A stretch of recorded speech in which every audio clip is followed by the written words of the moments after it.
Recognized on Senate Bill 10 to suspend the regular order of business. Thank you, Mr. President. Members,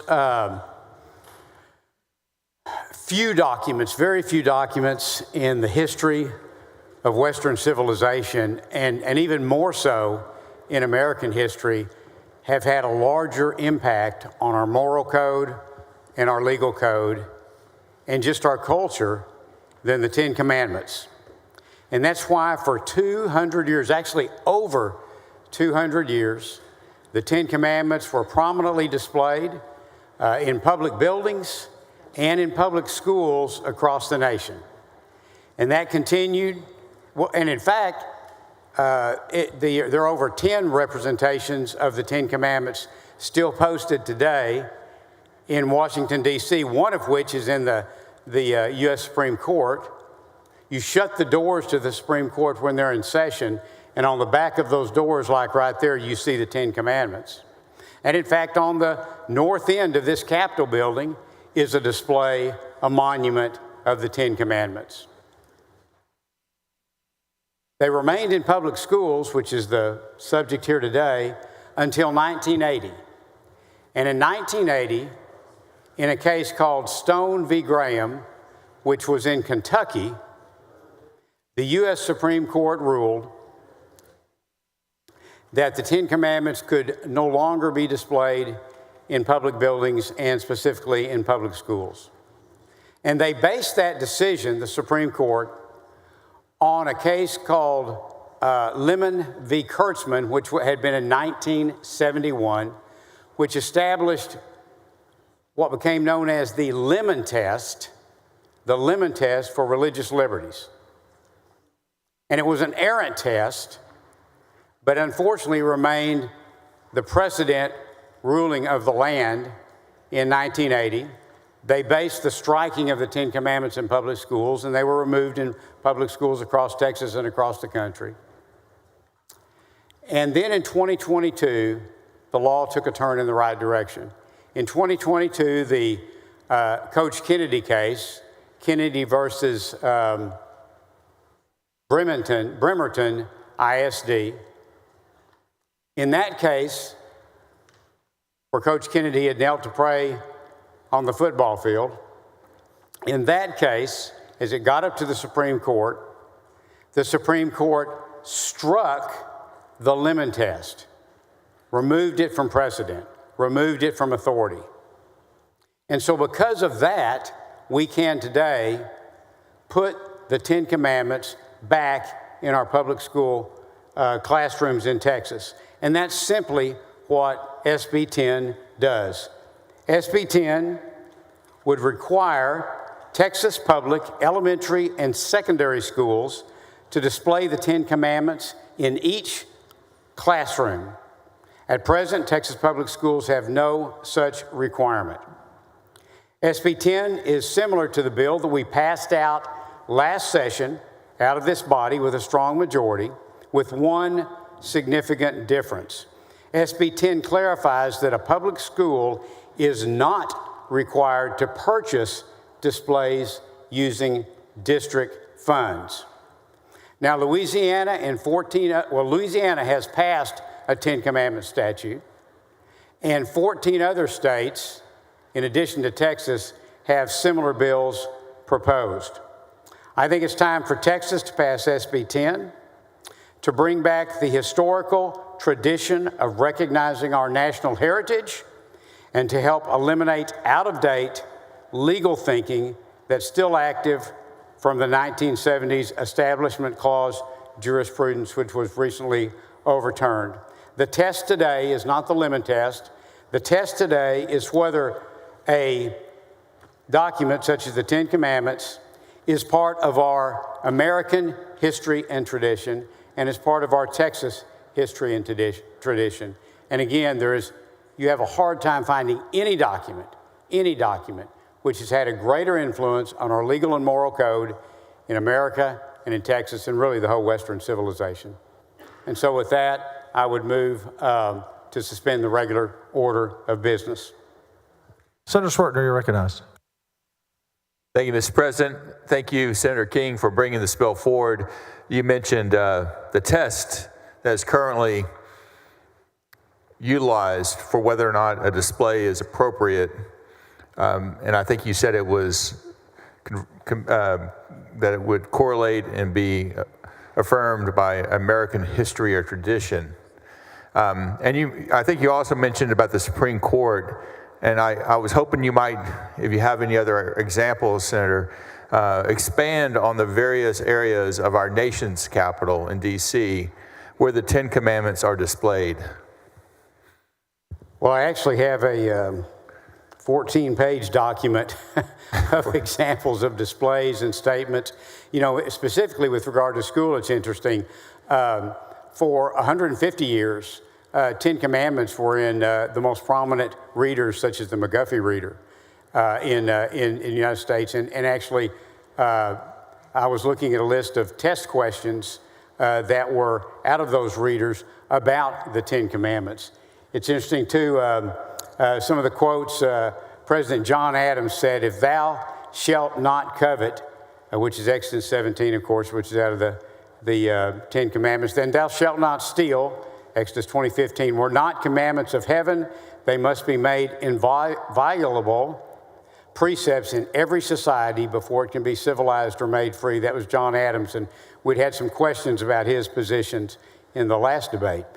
John Quincy Adams, "The law given from Mount Sinai was a civil and municipal as well as a moral and religious code. Vain indeed would be the search among the writings of profane antiquity to find so broad, so complete, and so solid a basis for morality as this Decalogue, the Ten Commandments, lays down." Again, part of our history and tradition. President Theodore Roosevelt, "The Decalogue and the Golden Rule must stand as the foundation of every successful effort to better either our social or our political life." President Harry Truman, the fundamental basis of this nation's law was given to Moses on the Mount." Again, part of our history and tradition. Dwight Eisenhower, "The blessings of life and the freedoms of all of us enjoy in this land today are based in no small measure on the Ten Commandments." This is part of our history and tradition and needs to be part of our educational system. Every child needs to walk in, Senator, every day they're in school and see on the wall that it's wrong to kill, it's wrong to steal, that you're supposed to respect and honor your parents. It's part of our tradition, needs to be part of our educational system again. Thank you, Senator. Well spoken and interesting information that unfortunately I think many Americans do not appreciate or have recollection of. Are you familiar, Senator, that in D.C., for instance, that you mentioned the Supreme Court, that on the back of the doors of the Supreme Court, two stone tablets displaying the Roman numerals 1 through 10 exist? Yes, I am. As well as in the Supreme Court, Moses with 2 stone tablets on the east pediment and Moses with a stone tablet on the south frieze also exist. Absolutely. Are you familiar in the Library of Congress, the statue of Moses reading a stone tablet in the rotunda of the Library of Congress? Yes. And then in the U.S. Capitol, Moses is depicted above the gallery doors of the House chamber. And in the National Archives, 2 stone tablets displaying Roman numerals 1 through 10 is engraved in bronze on the floor before our Declaration of Independence and original copy of the Constitution. And if you've had anyone who toured the U.S. Capitol, those are prominently displayed and pointed out. Thank you, Senator. I really appreciate your bill and look forward to seeing it become law. Thank you. Thank you, Senator. There's actually, if you go to the Bible Museum and take the tour, they have an incredible display of every place in Washington. They do it like a drone through D.C. of showing every place there's scripture or the Ten Commandments. It's pretty fascinating. Senator Menendez, you're recognized for what purpose? Thank you. Questions of the author, Mr. President. Do you yield? And before you say yes, I just want to welcome everyone in the gallery on spring break, stopping by. Good to have you with us. Senator King, do you yield? Certainly.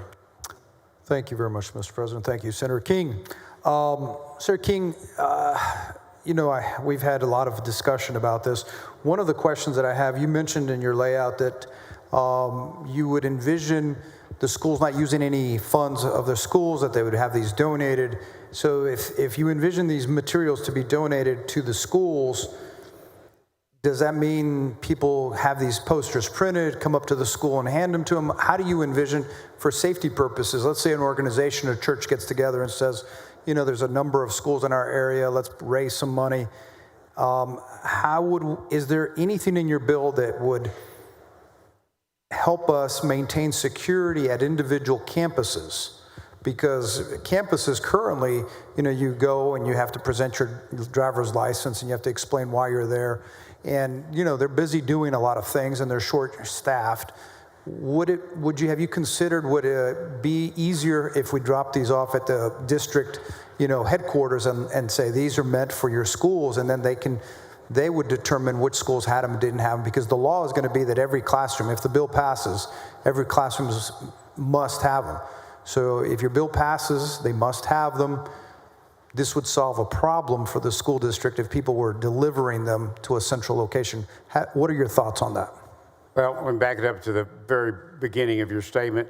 So the schools are not prohibited from purchasing the displays themselves. They can, and I think a lot of them will.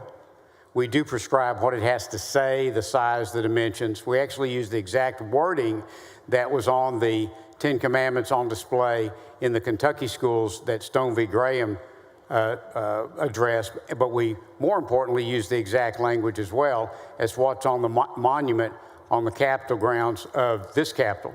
And in fact, this U.S. Supreme Court has already approved that, even under the Lemon test, the monument that's on our Capitol grounds. Now, as far as, I think what will probably happen is I think you'll have local groups, Lions Club or whoever it may be, or church or someone that will print out or have printed a number of displays. I thought about your suggestion that it be taken to the central administration office, but I think a lot of people would like to take those to their neighborhood school. Maybe they've got 40 classrooms in that middle school and they want to have them printed up for that, and I think they'll want to take them to it. And schools all have security policies. I went and read at an elementary school a couple of weeks ago in Weatherford, and you come up and you go to the front door and you knock and they push the button and you hand them an ID and they give you a patch. So they're used to having people come in. Parents come in all the time. Parents bring things for cupcake parties and everything else.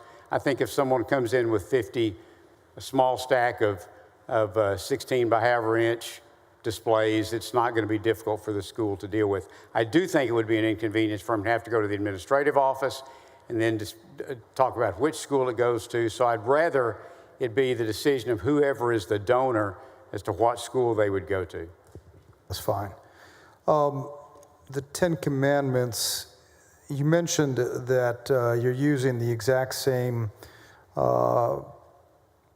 version that's on the monument on the campus here at the state campus. And the question that I have is, do you envision teachers having a conversation, or how would they answer questions? Because your bill applies to kindergarten through 12th grade, is that not correct? Or did you? Yes. Okay. So let's say we have a kindergartner, a first grader, second grader, third grader. What if they ask, what does adultery mean? Or what is a manservant or a maidservant? Because I believe in the bill it says, thou shalt not covet thy neighbor's wife, nor his manservant, nor his maidservant. Well, for 200 years, that never became a problem. And kids are pretty smart, and teachers are exceptionally smart. And I think teachers can help kids work through that. So on the one hand, we don't want them talking about sex, but then we're going to be talking about explaining adultery. I see. Well, we don't tell them they can't talk about sex. We're telling them they can't have pornography in the classroom. No, I agree with that. Topic. Okay. So maidservants and manservants, were they not a reference to slavery? I'm not sure. That's what I'm asking. No, not necessarily. It could also be to employees or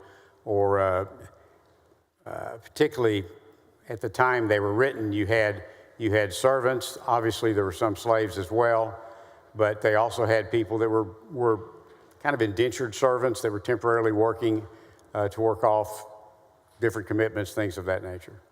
If a parent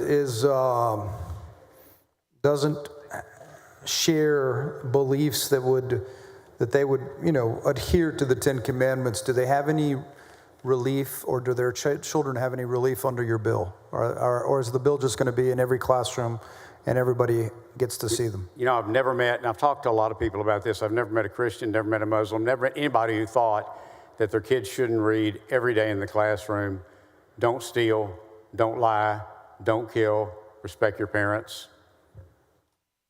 So the answer is they don't have any. They're going to be there for everybody regardless.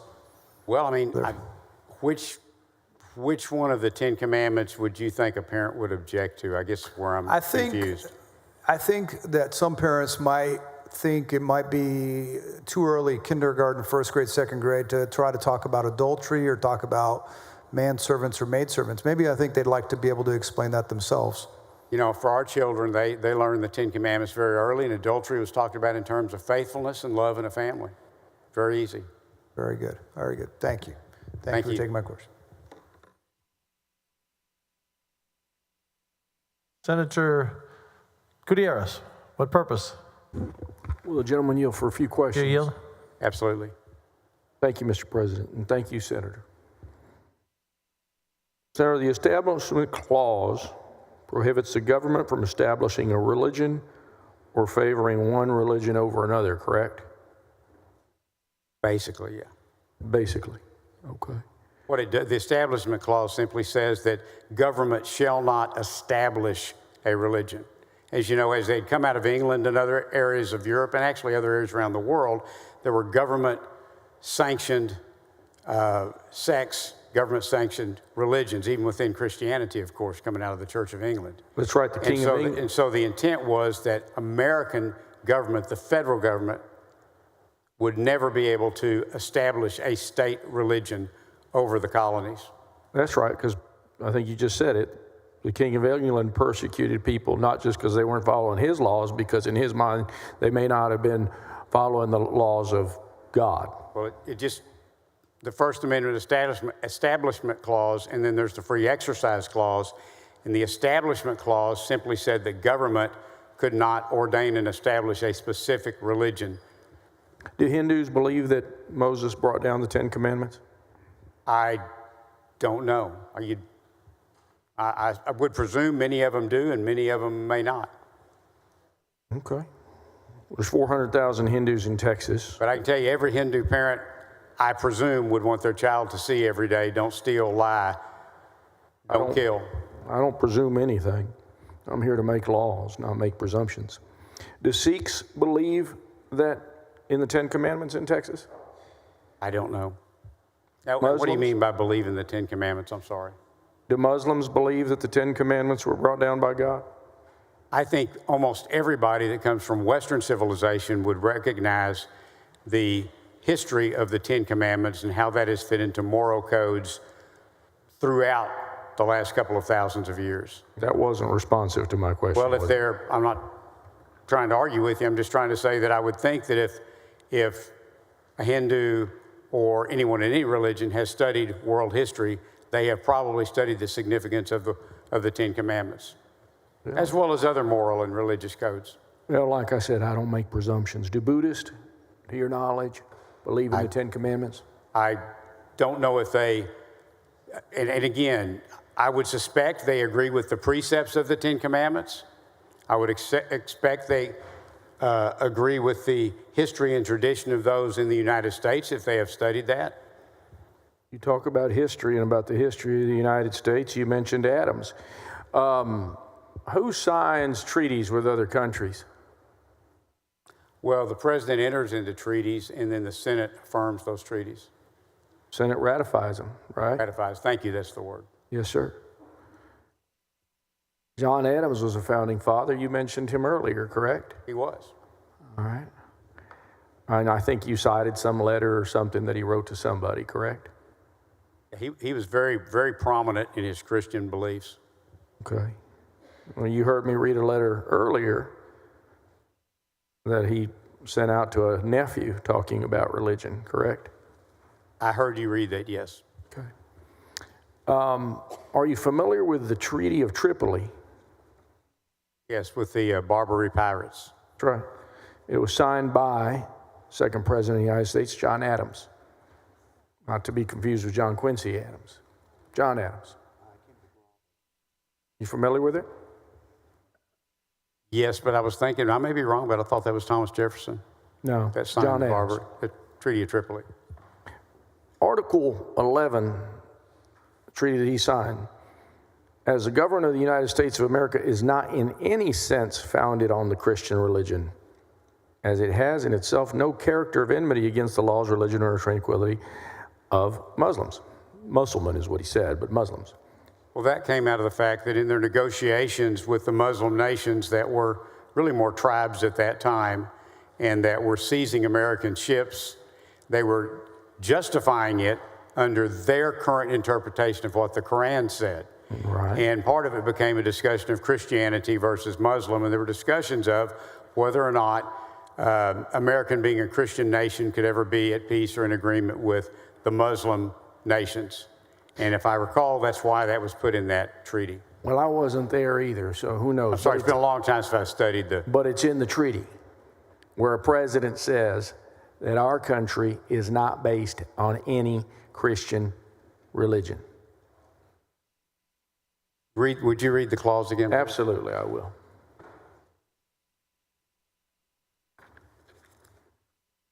And you're right. Let's get it exactly right. And you might read what's right before it and after it, too. That might As the help. government, Article 11, this is the beginning of Article 11. And I don't want to take it out of context. As a matter of fact, I'll read the whole article. As the government of the United States of America is not in any sense founded on the Christian religion. This is part of our history, right, of the United States? Yes. Okay. The Treaty of Tripoli is part of our history. As it has in itself no character of enmity against the laws, religion, or tranquility of Muslims, and as the said states never have entered into any war of hostility against a nation, it is declared by the parties that no pretext arising from religious opinion shall ever produce an interruption of the harmony existing between these two countries. I did that because you wanted to hear the whole clause, the whole article. Specifically, not in any sense founded on Christian religion. That's what the second president of the United States said. I guess where I'm not sure what the question is. The 10 Commandments that we're proposing to put in the classrooms is based on a history and tradition of the United States and the impact that it has had on our moral and legal code. Okay. So you're not making any suggestion that our founding fathers dictated anything different than what they put in the Constitution in the establishment clause? No, I know that if you look at the quotes of our founding fathers, there were something like 4,000 different quotes I read where they quoted the Bible specifically. In fact, our founding fathers quoted the Bible. The top two, the Bible was quoted more than any other author or text. Behind that was Montesquieu, and I forget who was after that in terms of quotes. So by and large, the founding fathers were Christians. By and large, they recognized, I believe, at least from what I've read and the things I've read you some quotes from, recognized the significance of the 10 Commandments. And I've heard earlier what Jefferson, it was Jefferson that in that letter to his nephew, what he said about God and religion. Right, and I also recognized you were talking about the Danbury Baptists, which he wrote a letter to them because they were concerned. They'd heard rumors that there was going to be an establishment of a state religion. And he wrote them back a letter and saying no, and that's where that term wall of separation, in that letter to the Danbury Baptists, he said that our Constitution establishes a wall of separation so that the Establishment Clause can be enforced. There will never be an established government religion. Actually, I wasn't referring to that. I think Senator Milton suggested that I was, but I wasn't. I was referring to a letter that he wrote to his nephew, Peter Carr, where he said, question with boldness even the existence of God, because if there be one, he must approve of the homage of reason than that of blindfolded fear. That's what he said to his nephew in a private letter. I'm sorry, is there a question that you wanted me to answer? Well, I was answering you in your question as to whether I was referring to that letter that you suggested. Now, I want to ask you, because you have specific language in the bill, and I think you suggested earlier that that's the language that's out on the Capitol floor, on the steps outside, correct? Yes, sir. It's on the monument on the north end. And the reason we chose those words, I actually started to go with a more modern translation. But because we are focused on history and tradition, I decided to go with the language that's on the Capitol grounds, which, by the way, has also already worked its way up to the Supreme Court, even under Lemon, and been approved. We've done a couple of these different things already, and so rather than to go through my whole stack of Bibles, Senator, Mr. President, and members, I do just want to point out some things. This language that you have is from the King James Version, is it not? You know, it's not exactly King James. I was reading that over the weekend. It's a little bit different. This is the New World Translation of the Holy Scripture here. It's used by Jehovah's Witnesses. And just to give you by way of example, it says, I am Jehovah your God who brought you to the land of Egypt over the house of slavery. That's different from your text, correct? Yes, yes, that's a little different. No mention of Jehovah in your text, correct? Again, I went with the text as is on the Texas Capitol grounds and the same text that was on the that was used in Kentucky when the Supreme Court struck the ability to have the Ten Commandments in classrooms in Stone v. Graham. I got you. Matter of fact, one of these Bibles, just to not delay us any further, one of these Bibles calls for a human sacrifice as the 10th commandment. Are you familiar with that? I don't think that's correct. No, we can find it. So the Old Testament was written primarily in Hebrew, not entirely. And then so the translations we read today are English translations of that original Hebrew text. And they're all pretty similar. There's a little bit of change here and there. Well, you don't read Hebrew, do you? Oh, no. No. Matter of fact, one of the first translations wasn't in Hebrew, but it was in Greek. Well, generally speaking, the New Testament is written in Greek, not entirely, and the Old Testament is written in Hebrew, not entirely, though. Okay. Let's see. I wanted to find that for you on that other one.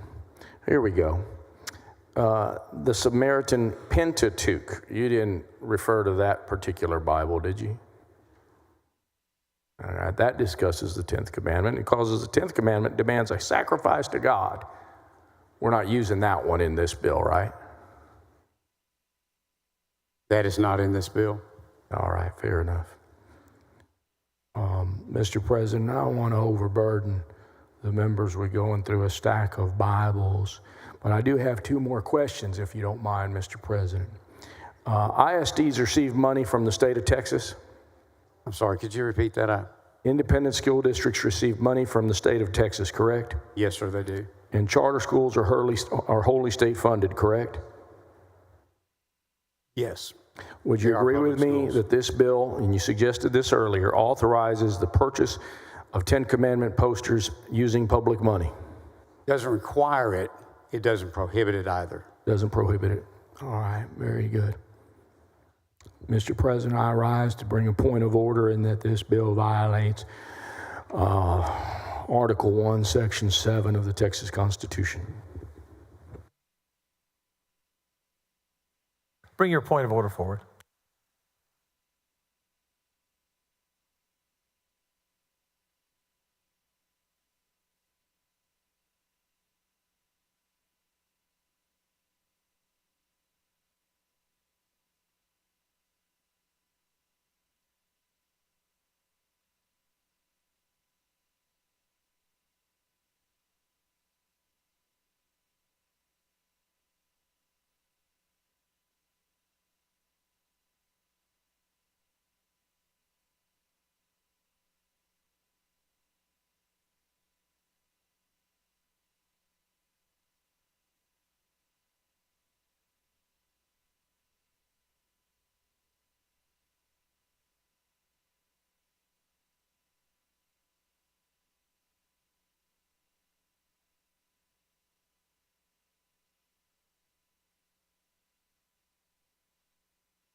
Members, the point of order is not timely,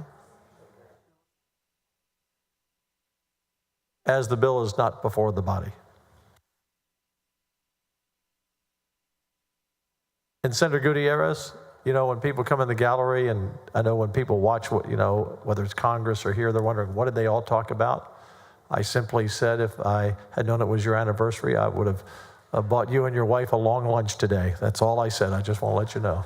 Well, Mr. President, I will say you have always run our body so well.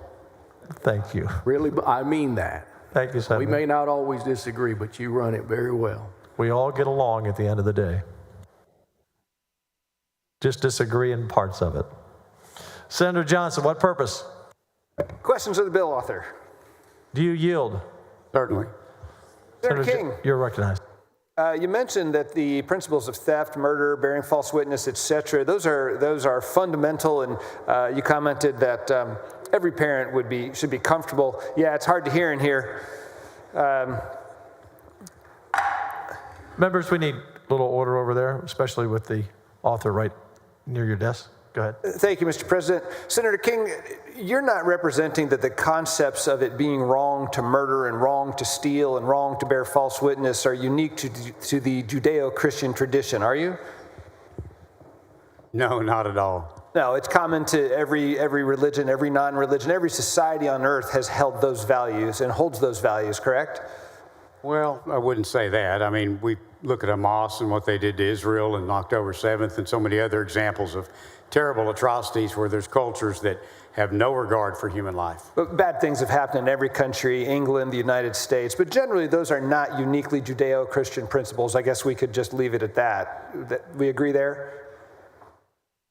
I'll agree that all civilized societies have had a moral code generally against harming other people. Is there a risk if we post the 10 Commandments in every classroom in every public school that children will come to believe that those common values, those common traditions are the origin of the Judeo-Christian tradition? That there will be some sort of false attribution? And therefore some sort of implicit prejudice to alternative faith traditions? I wouldn't see that coming out of the 10 Commandments being posted. Okay. The 10 Commandments version that the statute proposes, or that the bill proposes, you've explained is based on what's out on the Capitol grounds. I appreciate that. To my knowledge, there are 21 versions, roughly 21 recognized versions of the 10 Commandment translations. Do we now have 22? Is this the Texas version of the 10 Commandments? You know, actually, the history on where it came from, you remember the movie Moses? Yes. Cecil B. DeMille and Charlton Heston. So it was one of the most widely watched movies in American history. And afterwards, actually, it was the Fraternal Order of Eagles, I believe. And with Cecil B. DeMille and with Charlton Heston, they raised funds and they distributed thousands and thousands of copies of the 10 Commandments, and then also went around the country and put those on state capitals and maybe some other public facilities as well. But ours was actually dedicated. Charlton Heston came to the dedication, and they were doing that all across the country after the movie. And I mean this in all seriousness. That's a super cool story, and I'm glad to know it. Are we going to? I mean it. It's part of history and tradition. Are we going to put an asterisk on the display in schools mentioning to them that this is the one that Charlton Heston distributed after he did the film Moses? Or are we representing to the students that this is, quote, the version of the 10 Commandments? I think that it's going to be represented that it is a translation, a version of the 10 Commandments. Okay. Thank you. Some other members, Senator Menendez had a brave conversation with you about some of the contents of the 10 Commandments. We talked, there was discussion of the words adultery, discussion of the word slavery, I think, with Senator Senator Gutierrez there. I think you acknowledged that there were certain translations that instead of saying manservant, they said manslave. Is that true? I think some just say slave, some say servant, I believe. Why did you choose the one that says servant instead of slave? So again, I actually started to go with one of the more modern translations, like the King James Version. It was translated in like 1604 or 7 or whatever it was. Right. At the direction of King James. And, it's 16th century English, right? And there's been different translations as dialects and English dialects have changed. And I started to go with a more modern translation.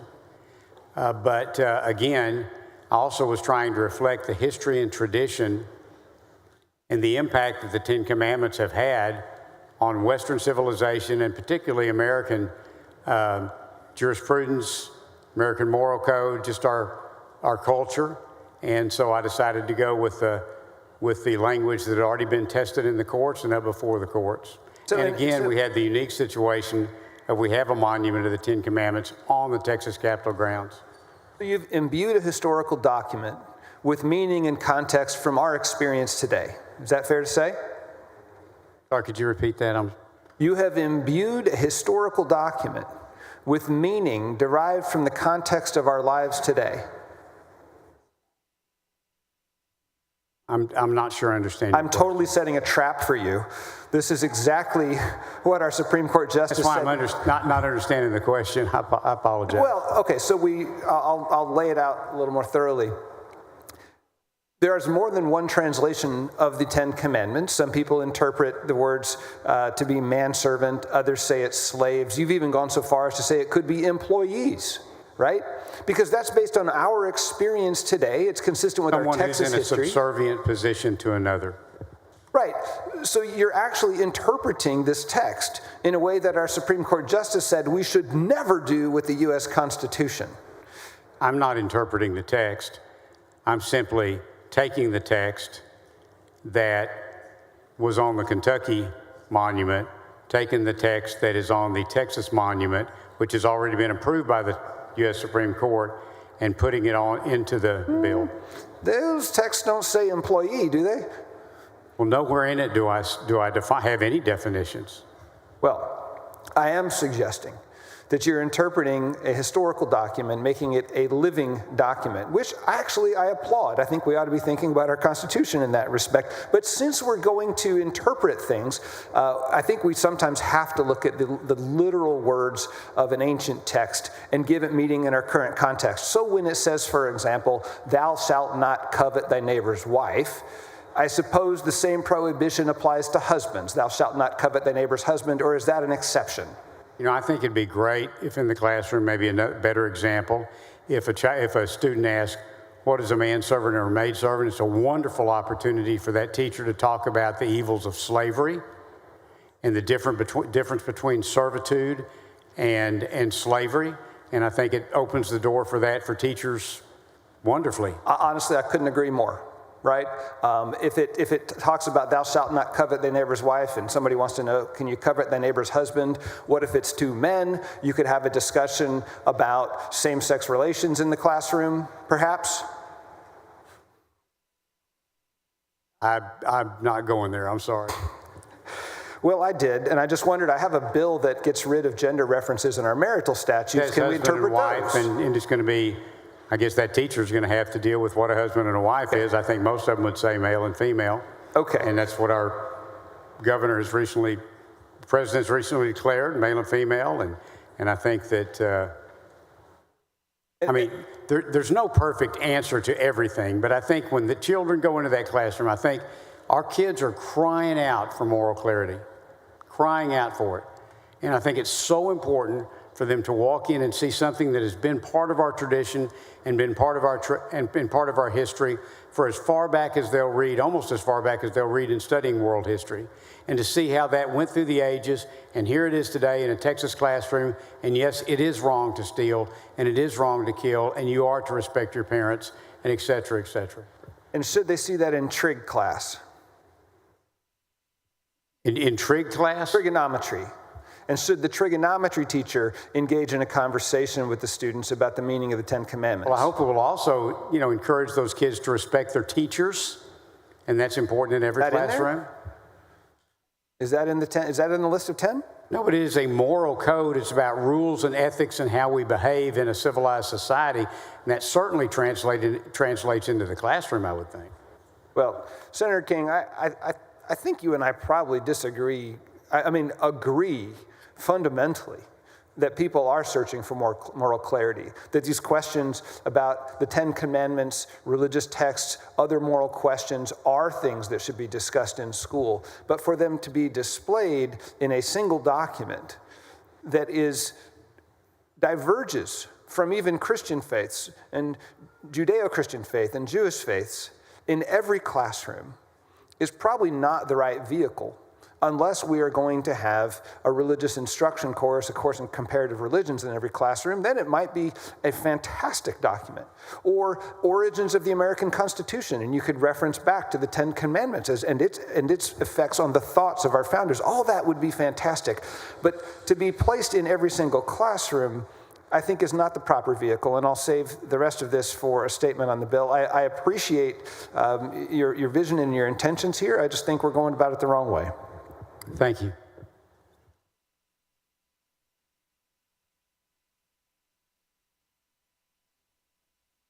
Secretary, the motion is on suspension. Secretary will read call the roll. Alvarado, Betancourt, Birdwell. 20 ayes, 10 nays. The rule is suspended. Chair lays out on second reading Senate Bill 10. Secretary, read the caption. Senate Bill 10, relating to the display of the Ten Commandments in public school classrooms. Members, there is an amendment. The following amendment. Secretary will read the caption. Floor Amendment Number 1 by Menendez. Senator Menendez, you're recognized on your amendment. Thank you, Mr. President. Members, this goes back to a little bit of the discussion that Senator King and I were having earlier today. I have a concern that, and maybe this isn't a concern in some of our smaller school districts or smaller communities, but in a lot of our urban cities, we're just not as prepared to be receiving random people with whatever it is at every public school. It would be much more effective if they brought the gifts of these posters, if this bill becomes law, to the central administration for them to distribute them to the classrooms. They would know which classrooms have them, which ones don't have them. They would know much better how to use it, and more importantly, it would solve the issue of the safety. You don't have any children at the central office. We don't need random strangers possibly using this as an excuse to get on campus. So that's what this amendment does. Simple amendment. I understand Senator King may not think it's necessary. I just think, as someone who represents an urban community, that this would be the safest way to distribute the materials to all the school districts. And with that, I move adoption of floor amendment number 1. Senator King on the amendment.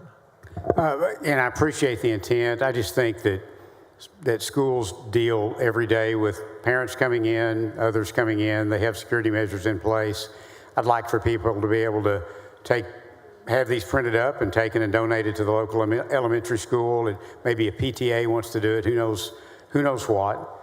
But and sometimes the administration building's a long way away in a large community like Fort Worth or Dallas. So I would just say, let them have the option. Don't specify.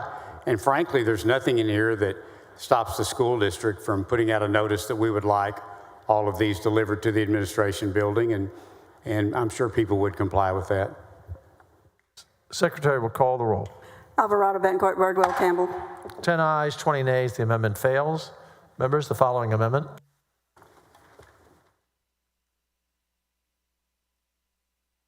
Secretary will read the caption. The amendment, I'm sorry. Floor Amendment Number 2 by Eckhart. Senator Eckhart, you're recognized. Thank you so much for recognizing me, Mr. President. This bill has been framed as promoting Texan and American Judeo-Christian history. It is worth noting that the Jewish community is broadly opposed to this bill, including the Anti-Defamation League.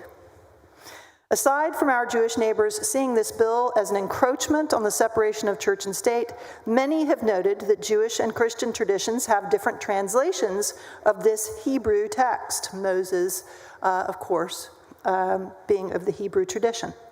The Jewish translation speaks of God liberating the Israelites from bondage out of the land of Egypt. The Jewish translation also states that you should not murder, whereas the Christian interpretation of the sixth commandment is thou shalt not kill. If this is simply about honoring our Judeo-Christian history and not about instilling Christian nationalism in our schools, we should have no issue reverting to the original Jewish translation. This amendment reverts the Ten Commandments text to the translation provided by Chabad, the Jewish organization we honored on the Texas Senate floor earlier this month. So, Mr. President, I move adoption of this floor amendment. Senator King on the amendment. Thank you. Just maybe stick with the earlier comments. The reason we had a lot of discussions about what translation, I mean, you could have done a word for word literal out of the Hebrew, you could have taken a lot of ways, but at the end of the day, we wanted it to match what was already on the grounds of the Texas Capitol, something that had already worked its way up the courts, all the way through the Supreme Court and had been approved. And also we wanted it identical to what was overturned in Stone v. Graham, because we know someone's going to file suit on this.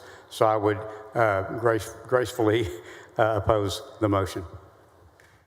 Secretary will call the roll. Alvarado, Betancourt, Birdwell. 10 ayes, 20 nays. The amendment fails. Members, the following amendment. Secretary will read the amendment.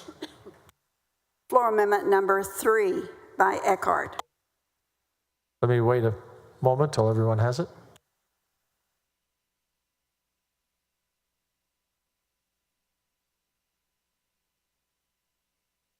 Senator Eckhart on your amendment. Thank you so much, Mr. President. More than 313,000 Texans practice Islam, making it the 5th largest religious group in the state. The 5 pillars of Islam are the foundation of how Muslims live their lives, and this includes a declaration of faith, 5 daily prayers, giving to charity, fasting, and pilgrimage. I will also note that in Islam, Moses is a revered prophet, known in the Quran as Musa. Musa is mentioned 136 times in the Quran, and Musa is among the 5 prophets, including Muhammad and Jesus Christ. So I do not believe that my Muslim constituency or Muslim Texans object to a text that was transmitted to their beloved Musa, who Christians know as Moses. But I believe that they would find great comfort in the inclusion of the 5 pillars of Islam. Approximately 24% of the global population, or 1.9 million, practice Islam.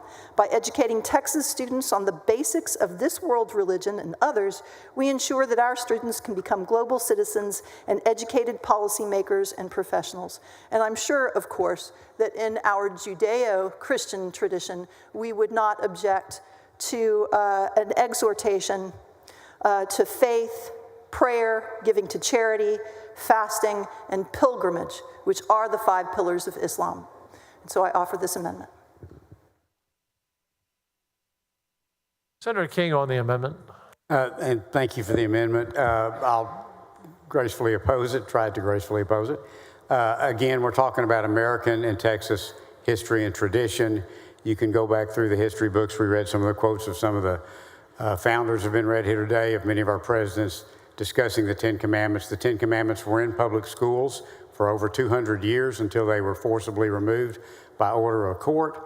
We're simply trying to place them back in, and the 5 pillars are really not part of American or Texas history and tradition. Secretary will call the roll. Alvarado, Betancourt, Birdwell, Campbell. 10 ayes, 20 nays. The amendment fails. The following amendment. Secretary will read the amendment. Floor amendment number 4 by Eckhart. Senator Eckhart, you're recognized on your amendment. Thank you so much, Mr. President. And although I respectfully hear your remarks with regard to Islam not being part of the American tradition, obviously it was, as our exchange with Senator Gutierrez with regard to the early treaties of the United States with Muslim countries. Be that as it may, we've dispensed with the monotheistic religions, and I'm moving on to Hinduism, which we recognized in the gallery earlier today. There are more than 450,000 Indian Americans in Texas. While data varies on what percentage practice Hinduism, that population is growing with a strong presence in the state. The 7 core tenets of Hinduism include righteous duty, cause and effect, the cycle of rebirth, liberation, nonviolence, and spiritual discipline. Approximately 15% of the global population, or 1.2 billion people, practice Hinduism. By educating Texas students on the basics of this world religion, we ensure that our students can become global citizens. And with that, Mr. President, I move adoption of the floor amendment. You're recognized on the amendment. Thank you again. The amendment is not acceptable to the author. I appreciate your intent, but same responses on the last amendment. Alvarado, Betancourt, Birdwell, Campbell, Cook, Creighton, Eckhart. 10 ayes, 20 nays, the amendment fails. The following amendment, Secretary, read the amendment. Floor amendment number 5 by Eckhart. You're recognized, Senator, on your amendment. Thank you so much, Mr. President, for recognizing me on this amendment. This amendment actually goes to my own faith tradition. This is the Eightfold Path, which I do my best to adhere to and mindfully pray to walk in the Eightfold Path every single day. The Noble Eightfold Path is a set of practices in Buddhism that are said to lead to the end of suffering, not just for us, but for all sentient beings. This includes understanding the nature of things, avoiding harmful thoughts and lying, avoiding killing and stealing, and abandoning negative states of mind. Approximately 7% of the global population, or 448 million, practice Buddhism. By educating Texas students on the basics of this world view, we ensure that our students can become global citizens. Together, the religions I am advocating we have represented in this bill compose almost half, or 46%, of the world's population. I want to be brief on the Eightfold Path, but I think that it is important.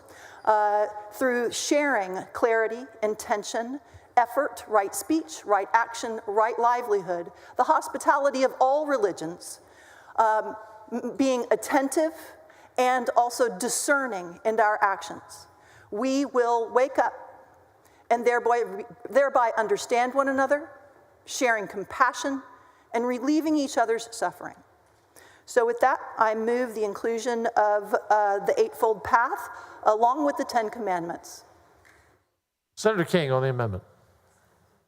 Thank you again. The 10 Commandments, as we've discussed, have an undeniable historical meaning in Texas and across our country. The tenets that she's discussed do not, and therefore it is not acceptable to the author. Secretary, call the roll. Alvarado, Betancourt, 10 Birdwell. ayes, 20 nays, the amendment fails. Senator King, you're recognized. Passage to engrossment. So move. Secretary will call the roll when ready.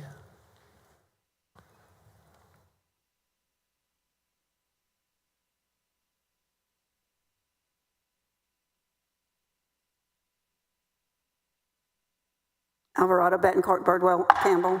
20 ayes and 10 nays. The bill passes to engrossment. We'll hold there. Thank you, members. Thank you, Senator. Senator Hughes, you're recognized on Senate Bill 18 to suspend the regular order of business.